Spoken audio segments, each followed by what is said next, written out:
जोहार झारखंड में हूं संतोष गंगवार। बुलेटिन की शुरुआत खूंटी से आ रही बड़ी खबर के साथ, जहां कुएं में गिरे हाथी का रेस्क्यू कर लिया गया। दरअसल हाथी रांची से भटक कर खूंटी के शहरी क्षेत्र में पहुंचा था, तभी भागने के दौरान अमृतपुर स्थित कुएं में गिर गया। सूचना मिलते ही मौके पर पहुंची वन विभाग की टीम ने हाथी का सफल रेस्क्यू कर लिया है। यह खूंटी से खबर आप तक पहुंचा रहे, जहां कुएं में गिरे हाथी का रेस्क्यू कर लिया गया है। हाथी रांची से भटककर खूंटी के शहरी क्षेत्र में पहुंचा था। भागने के क्रम में वो अमृतपुर स्थित कुएं में गिर गया। सूचना मिलते ही मौके पर वन विभाग की टीम पहुंची और हाथी का रेस्क्यू कर लिया गया। 3 तस्वीरें फिलहाल आपकी टेलीविजन स्क्रीन पर। पहली तस्वीर, हाथी इस तस्वीर में आपको कुएं में साफ तौर पर नजर आ रहा होगा, परेशान है क्योंकि कुएं में गिर गया है यह हाथी। दूसरी तस्वीर, जब इसका सफल रेस्क्यू किया जा रहा है उस दौरान की तस्वीर, और अब खबर ये आ रही है हाथी बाहर आ गया।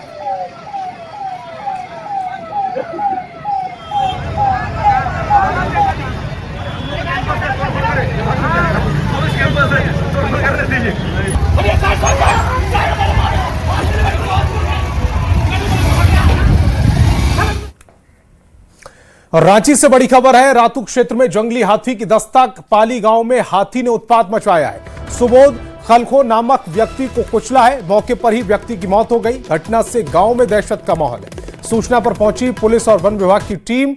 हाथी को खदेड़ने की कोशिश फिलहाल जारी है। 2 तस्वीरें इस समय आपकी टेलीविजन स्क्रीन पर है। रातू क्षेत्र में जंगली हाथी की दस्तक की ये पहली तस्वीर, जहां हाथी ने जमकर उत्पात मचाया है। सुबोध खलखो नामक व्यक्ति को कुचल दिया। दूसरी तस्वीर में सुबोध खलखो का जो शव है वो इस तस्वीर में नजर आ रहा है। मौके पर व्यक्ति की मौत हो गई है। घटना से गांव में दहशत का माहौल है। सूचना पर वन विभाग और पुलिस पहुंच चुकी है। हाथी को खदेड़ने की कोशिशें फिलहाल जारी है।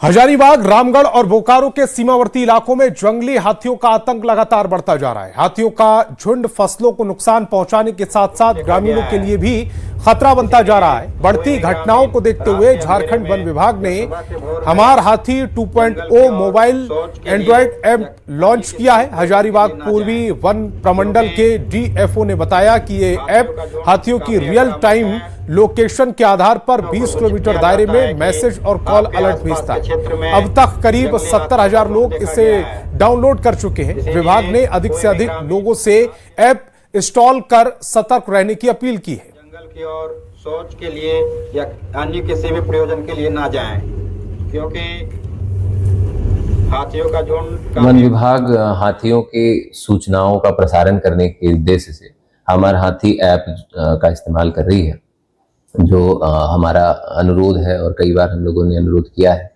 कि ज्यादा से ज्यादा इसका उपयोग लोग करें। हजारीबाग सहित आसपास के जिले में बढ़ते हाथियों के आतंक के बीच हमार हाथी 2.0 ऐप एक सार्थक साबित हो रहा है। बता दें कि आज के समय में झारखंड में लगभग 70,000 लोगों ने अपने मोबाइल फोन पर इस ऐप को डाउनलोड कर इंस्टॉल किया है, जिससे ना सिर्फ मोबाइल पर मैसेज ही बल्कि आसपास यानी 20 किलोमीटर के दायरे में हाथी आने के बाद सीधे जो है फोन पर सूचना जाती है और लोग जो है अलर्ट हो जाते हैं। हजारीबाग के जो डीएफओ विकास कुमार उज्जवल बताते हैं कि अधिक से अधिक लोग जो है इस ऐप को इंस्टॉल करें, ताकि आसपास के क्षेत्र में हाथी आने के बाद जो है लोग सतर्क हो सके और अपने जान माल की जो है वो सुरक्षा कर सके। हालांकि इस ऐप में जो है और भी डेवलपमेंट का काम किया जा रहा है और आने वाले समय में जो है बिल्कुल लाइव जो लोकेशन है वो उस मोबाइल ऐप पर जो है वो देखने को मिलेगा। सुशांत सोनी, न्यूज़ 18, हजारीबाग। बोकारो से बड़ी खबर है। संध्या होंडा सर्विस सेंटर में भीषण आग लगी है। गाड़ियों के स्क्रैप में अचानक से आग लगी। मौके पर पहुंची दमकल की गाड़ी, फायर ब्रिगेड ने आग पर काबू पाया। आग लगने के कारणों की जांच जारी है। चास थाना क्षेत्र की यह पूरी घटना है। बोकारो से बड़ी खबर, संध्या होंडा सर्विस सेंटर में यह भीषण आग लगी है। गाड़ियों के स्क्रैप में अचानक से आग लगी। मौके पर पहुंची दमकल की गाड़ी, फायर ब्रिगेड ने आग पर काबू पा लिया है।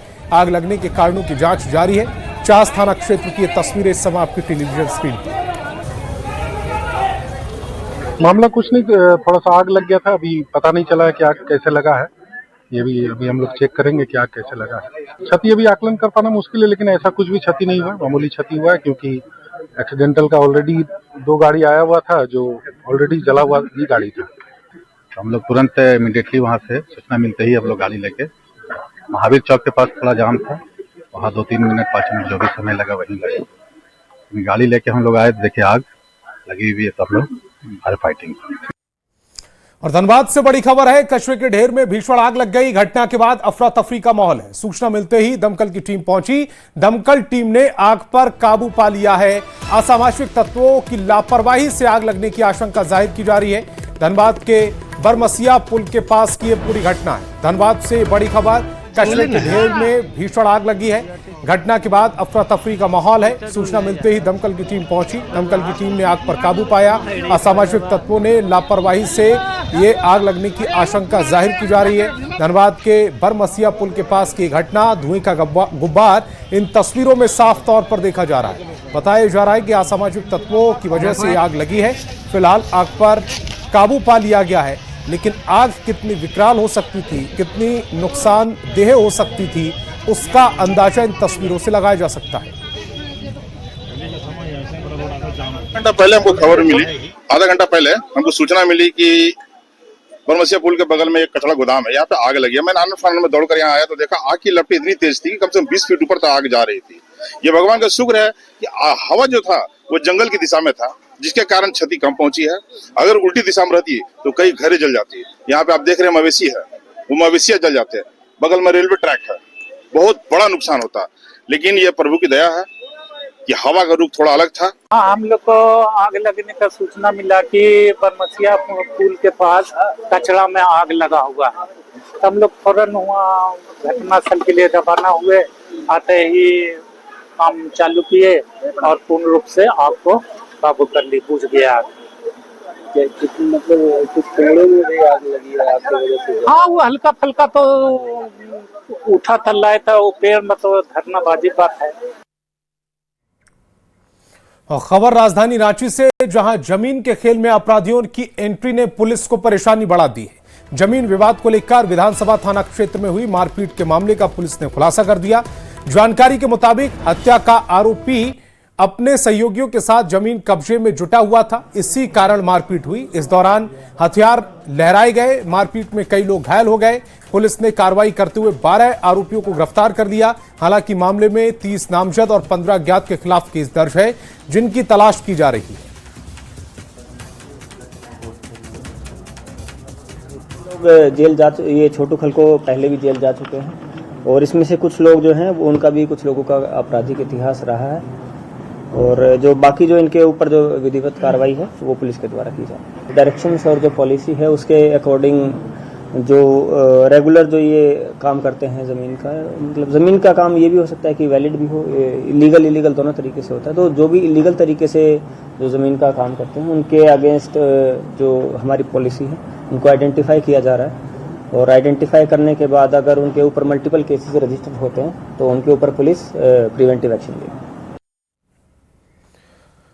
बड़ी खबर गोड्डा से है, जहां महगामा में दिन दहाड़े बैंक ऑफ इंडिया की स्थानीय शाखा में डकैती की कोशिश नाकाम हो गई है। जानकारी के मुताबिक बैंक का खोलने के कुछ देर बाद हेलमेट पहने संदिग्ध युवक अंदर घुसे। ड्यूटी पर तैनात गार्ड विनोद सिंह को शक हुआ और हेलमेट उतरवाने को कहा। इस दौरान बदमाशों ने हथियार निकालकर फायरिंग कर दी, जिसमें गार्ड घायल हो गए। हालांकि उनकी सतर्कता से बदमाश भाग निकले। घायल गार्ड खतरे से बाहर है। पुलिस सीसीटीवी खंगाल रही है और जांच फिलहाल की जा रही है। बैंक यहाँ महागामा का जो केचुआ चौक में बैंक ऑफ इंडिया का ब्रांच है, उसमें एक अटेम्प्ट हुआ है, डकैती नहीं हुई है। उसमें एक आदमी हेलमेट पहन के घुसा था, तो गार्ड उसको जब हेलमेट रोकने के लिए बोले तो वो फायरिंग की घटना किया है। वो अभी सुरक्षित है, बाकी डकैती की घटना नहीं हुई। वो आया हेलमेट पहनले हुए था। अच्छा। हम थोड़ा दूर में थे। हाँ। तो एक आदमी बोला कि गार्ड साहब हेलमेट पहना है। तो हमने कहा भाई हेलमेट काहे पहने हैं, खोलिए उसको। जैसे हेलमेट के वाला बात बोले, हमारा कन्हा में बंदूक था, वो बंदूक पकड़ लिया और वो पटाख से हम लोग मारिए दिया। हम चाहे उसको कि मैंने पटक भी दिए, गिर भी गए, हम भी गिर गए और वो भी उजरा गए। तब तक में तू फायर करिए दिया। जब तक सुनते वो लोग घुसे हुए थे तो गार्ड पीछे उलझ गए और बुलेट साउंड आया तो पूरी केबिन से निकले। तब तक गार्ड फायरिंग हुआ है, गार्ड हमारे बहुत अटेंटिव थे, नेगोशिएट किया उसको तो वो लोग फरार हो गए। अच्छा, कितना गोली चला है? एक दो गोली से लगा होगा। एक दो गोली लगा भी है किसी को? गार्ड को हमारे लगा है, उनको इंस्टेंट मेडिकल के लिए हम लोग। लगभग कितना का लूट हुआ है? लूट नहीं हो पाया। गढ़वा के बरडीहा गांव में 3 साल के बच्चे की हत्या का पुलिस ने खुलासा कर दिया है। 25 फरवरी को खेत में मिला शव अपहरण के बाद सल्फास खिलाकर हत्या का मामला निकला है। पुलिस ने लालन उराव और उनके पुत्र विशाल समेत 3 आरोपियों को गिरफ्तार किया है। आरोपियों ने डैन विसाही के शक में वारदात को अंजाम दिया। डॉग स्क्वाड की मदद से आरोपियों तक पहुंच बनाई गई। मामले की फिलहाल जांच जारी है। गढ़वा के बरडीहा गांव में 3 साल के बच्चे की हत्या का अब पुलिस ने खुलासा किया है। तस्वीर इस समय आपकी टेलीविजन स्क्रीन पर। 25 फरवरी को खेत में इस बच्चे का शव मिला था।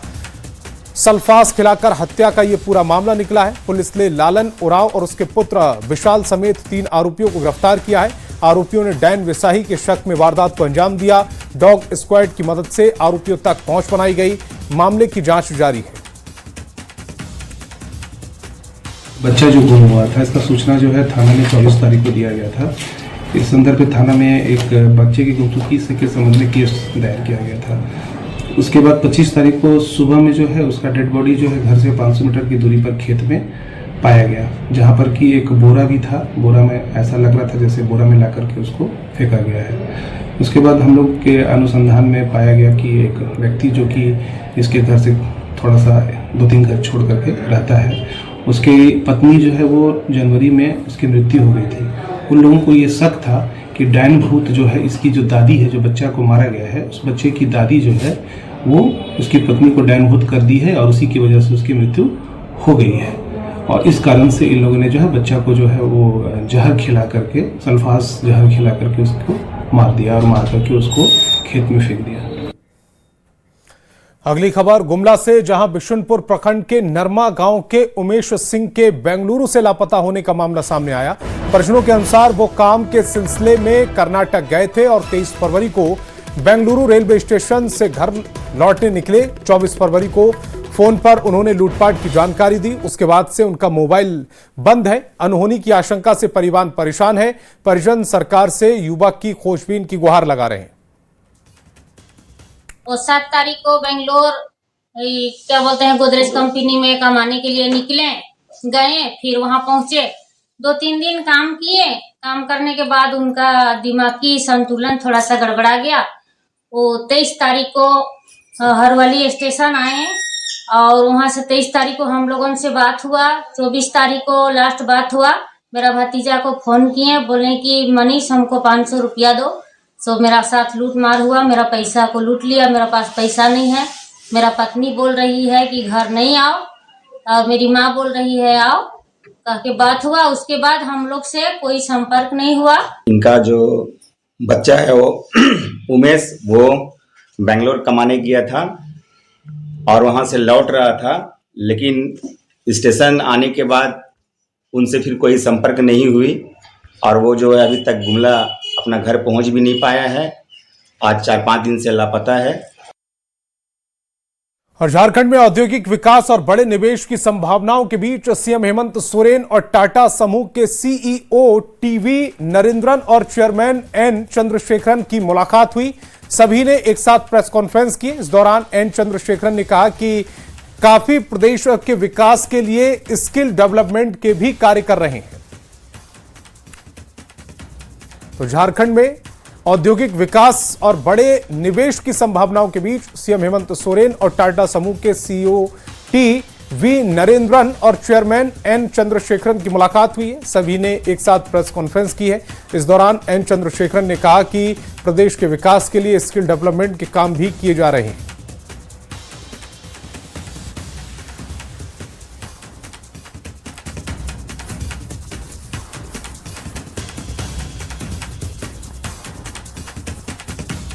कि टाटा समूह झारखंड के साथ साथ पूरे ग्लोबल लेवल में एक अपनी अलग स्थान रखता है। कई सारे संस्थानों का संचालन इस समूह के द्वारा किया जाता है।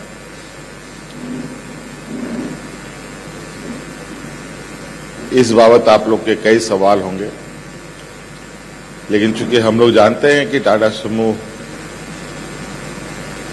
झारखंड का वो हिस्सा, झारखंड प्रदेश का वो हिस्सा है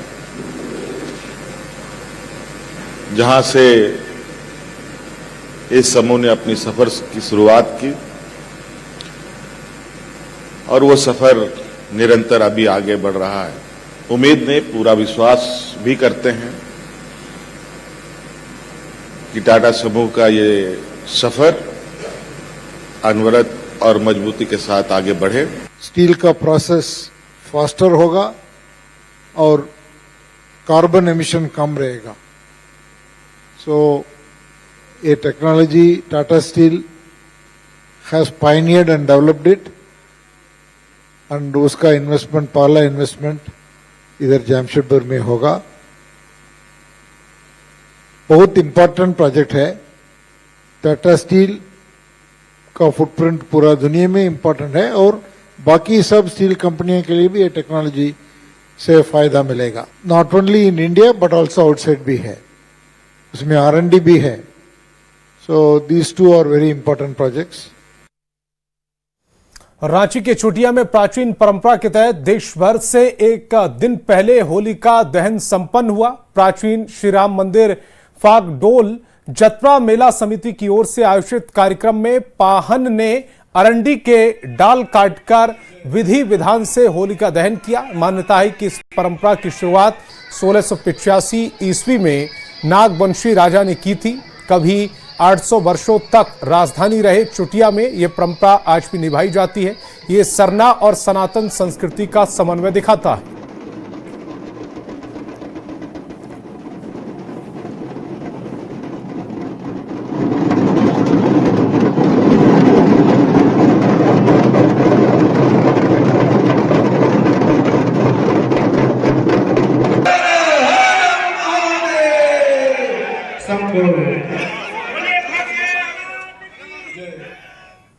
पूरे झारखंड के साथ साथ इस बार रामगढ़ में भी होली 4 मार्च को मनाई जाएगी। चंद्र ग्रहण और पूर्णिमा के कारण त्योहार में बदलाव हुआ है। होलिका दहन के लिए शुभ मुहूर्त सुबह 4:56 से सूर्योदय तक रहा है।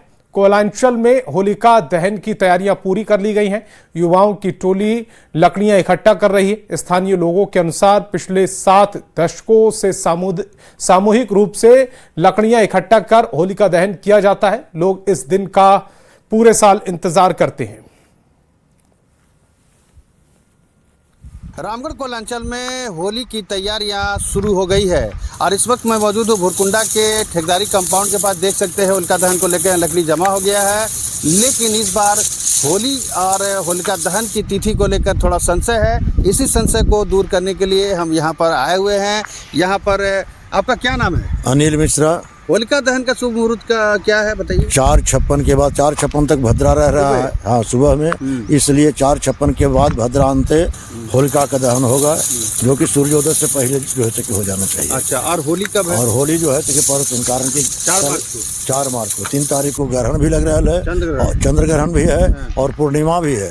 तो पूर्णिमा में होली नहीं होता है, होली होता है चैत में। जब तक चैत मास स्टार्ट होता है तब जो है कि होली का जो है त्योहार 4 मार्च को होली होगी। 4 मार्च को होली है, शुरू होगी होली अपना जो है कि अपना रंग अबीर का जो है 4 मार्च को चलता रहेगा। लेकिन होलिका दहन 4:56 से पहले तक सूर्योदय का पहले तक हो जाएगा, कर लेना है। हाँ। तो आप सुना यहाँ पर ये देख सकते हैं इस तरफ में ये होलिका दहन को लेकर तैयारी पूरी हो चुकी है। कुछ लोग हैं उनसे हम बात करेंगे। पहले देखिए कि यहाँ पर ये परंपरागत ढंग से लगभग 7 दशक से यहाँ पर होलिका दहन यहाँ पर आपस में लोग मिलकर करते हैं। आसपास से लकड़ियाँ लाते हैं। लेकिन आप लोग कब से यहाँ पर होलिका दहन की तैयारी करते हैं? ये होलिका दहन का तैयारी क्या, होलिका दहन तो यहाँ हमको लगता है कि हमारा जन्म भी नहीं हुआ था। ये वर्षों से चलता आ रहा और हर वर्ष इसी जगह पे हम लोग का होलिका दहन होता है। समय है निर्धारित सुबह का, हाँ, उसको फॉलो करना है, बिल्कुल करना है ना।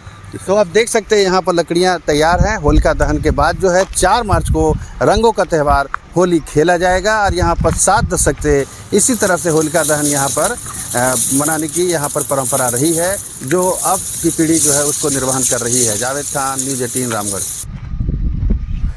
हजारीबाग में भी होलिका की तैयारी लगभग पूरी हो चुकी है। होलिका दहन कब है, भद्रा का समय क्या है और दहन का सही मुहूर्त कौन सा रहेगा, इन सब को लेकर पुरोहितों ने पूरी जानकारी दी है। हमारे सकारात्मक ऊर्जा का केंद्र होते हैं, इसीलिए आपको मंदिर में जब आप बैठते हैं तो आपको अच्छा महसूस होता है, ऊर्जा मिलती है। भले आप पूजा नहीं करें लेकिन मंदिर में बैठने से भी मिलती है ऊर्जा। तो चंद्र ग्रहण लगने वाला है और चंद्र ग्रहण में क्या होता है कि नकारात्मक ऊर्जा उन मूर्तियों तक नहीं पहुंचे, मूर्तियों की शुद्धता बनी रहे, इसलिए ग्रहण से पूर्व ग्रहण तक कपाट बंद कर दिए जाते हैं। उसके बाद मंदिर परिसर का शुद्धिकरण होता है, तब लोगों का आना जाना मंदिर में शुरू होता है। आज होलिका दहन है। आज शाम 5:18 पर पूर्णिमा तिथि प्रवेश कर रहा है। कहते हैं कि फाल्गुन पूर्णिमा की रात्रि में ही होलिका दहन होता है, लेकिन इस बार होलिका दहन पर भद्रा का साया लग जा रहा है। ऐसे में लोगों के बीच होलिका दहन के मुहूर्त को लेकर कई संशय उत्पन्न हो गए हैं, दुविधा उत्पन्न हो गई है। मैं यहाँ क्लियर कर देना चाहूंगा कि इस बार भद्रा के बाद रात्रि शेष 4:57 पर होलिका दहन करना शुभ होगा। हजारीबाग के जेएमएम कार्यालय में कार्यकर्ताओं ने एक दूसरे को गुलाल लगाकर होली मिलन समारोह मनाया। कार्यकर्ताओं में बड़ी संख्या में पार्टी पदाधिकारी और कार्यकर्ता शामिल हुए। जानकारी के मुताबिक 4 अप्रैल को हजारीबाग में पार्टी का स्थापना दिवस समारोह आयोजित किया जाएगा, जिसमें झारखंड के मुख्यमंत्री हेमंत सोरेन मुख्य अतिथि के रूप में शिरकत करेंगे। समारोह की तैयारी को लेकर विशेष बैठक भी की गई है, जिसमें पंचायत से लेकर जिला स्तर तक के कार्यकर्ताओं की भागीदारी सुनिश्चित करने का निर्णय लिया गया।